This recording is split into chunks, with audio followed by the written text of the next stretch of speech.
Everybody wants to know, should I buy a Bitcoin? Should I buy Ethereum? What's the difference? So let's look at the real simple difference between the two. So Bitcoin is being used right now as a currency. It's a real simple transaction. I want to send one Bitcoin to Melissa. Fantastic. I can use Bitcoin. But what if I want to do something a little more complicated? What if I want to say, if Melissa mows the lawn, then I will send her one Bitcoin. That is going to take something like Ethereum. It allows you to program the money. So Ethereum is more like programmable money. And what they have written into Ethereum is a smart contract platform.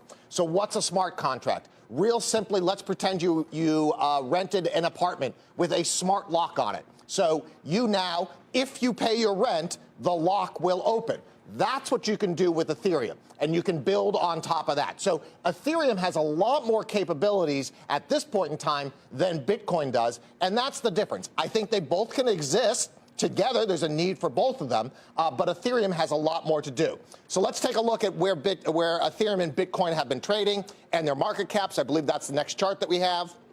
And if you look at them, here's what's interesting. Ethereum, orange line, Bitcoin, blue line, they have been highly correlated for most of the year, except for this last portion here. Two things are happening here. Remember we talked about the software upgrade? Bitcoin got a software upgrade. It ripped. Ethereum, there have been a lot of initial coin offerings, and those coin offerings are starting to sell some of the Ethereum.